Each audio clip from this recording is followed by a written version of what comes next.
This is a story about a leader who absolutely knew that his fight for his city could cost him everything. A mayor who looked organized crime right in the eye and refused to blink. This is the story of Carlos Manzo. Okay, so picture this. We're in Uruapan, Mexico. It's known as the avocado capital of the world. And the date is November 1st. It's Dia de Muertos, the Day of the Dead. This is a day that in Mexico is all about celebrating the deceased, not mourning them. And right in the heart of the city, the annual Festival of Candles is in full swing. I mean, thousands of people are packed into the historic center, surrounded by marigolds, music, and the glow of countless candles. It's this beautiful moment of community, of tradition, of life. But then, right in the middle of all that celebration, the entire atmosphere is just shattered. Gunshots ring out, and at 8:10 p.m., a targeted attack turns this incredible symbol of life into a scene of absolute horror. This wasn't some random act of violence. No way. This was a political assassination. And the target was the city's independent mayor, Carlos Manzo, gunned down right there, in front of the very people he had sworn to protect. And it all happened so fast. The attack is at 8:10 p.m. They rush him to the hospital, but it's too late. By 8:50 p.m., just 40 minutes later, he's officially pronounced dead. The city's leader was gone. But to really understand why this happened, we have to understand who this man was. See, you can't understand the end of his story without knowing the beginning. Carlos Manzo was not your typical politician. He was the product of a lifetime of activism, and that put him on a direct collision course with some of the most powerful and dangerous forces in the country. So, who was this guy? Well, his background tells you a lot. He was the son of a really well-known activist, so it was in his blood. He got a political science degree, he worked as a federal auditor, so he saw how the system worked from the inside, and he even served as a congressman for the ruling Morena party. He knew the game. But in 2024, when he wanted to run for mayor of his own hometown, his party, Morena, basically told him no. They decided to back the incumbent instead. Manzo felt completely betrayed, so he did something incredibly bold. He quit the party and decided to run all on his own. So what does he do? He starts his own movement from the ground up, the Movimiento del Sombrero, or the hat movement. The sombrero, it was this perfect symbol of local identity. It was a clear sign that this was a movement of the people, for the people, and completely against the corrupt, broken political machine. And you know what? It worked. Oh my God, did it work. He didn't just win, he absolutely demolished the established parties. Manzo, the independent, walked away with 66% of the vote. That powerful Morena coalition, they barely got 19%. The people had spoken, and they gave him an undeniable mandate for change. But here's the thing about taking power in Uruapan. You're not just taking over City Hall. You're walking right into the middle of a war. A war fought over something you probably have in your kitchen right now, avocados. Seriously. They call avocados oro verde, green gold, and for good reason.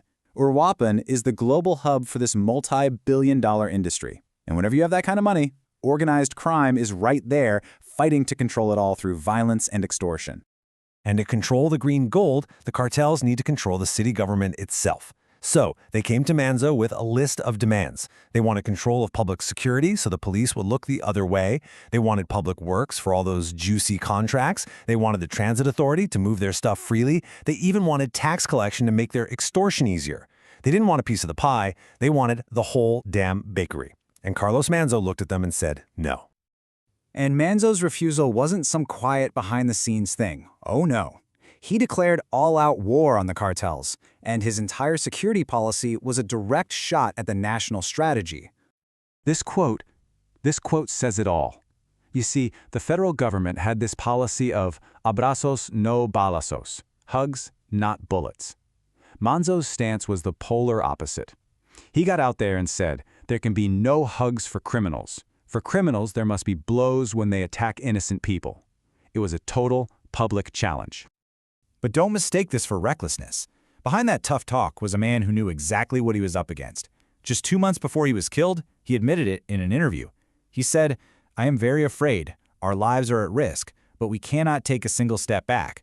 He understood the price of his courage could be his life. And look at the odds he was facing. It's incredible. He was fighting these massive, heavily armed criminal organizations with a local police force of just 350 officers. 350 cops to protect a city of 400,000 people. It was a completely asymmetrical war. And all of this defiance, it brings us right back to that night at the festival. He had made himself a massive target. The cartels decided they had to make an example out of him, and they planned the attack with a chilling, brutal precision. Let's just break down how this attack actually went down. Security experts are calling it a kamikaze attack. That means the hitman was sent in fully expecting to be killed by the mayor's bodyguards. The weapon they used, a 9mm pistol, was already tied to other cartel crimes. The outcome was exactly what they wanted. The mayor was dead, and so was the attacker, leaving a minimal trail. But this is the number that just stops you in your tracks. The estimated cost to organize this whole thing, to kill a sitting mayor protected by 14 federal guards, was just 50,000 pesos. That's about $2,500 US. The price for the life of a leader was devastatingly, shockingly low. In the aftermath, the grief was just overwhelming. His widow, Gracia Itzel Ortiz Garcia, she said something that captured how an entire city felt. She said, "They killed the best president in Mexico." Now, he was a mayor, of course, but her point was clear. They had lost someone they saw as a true national leader, maybe the only one left who was willing to speak the truth.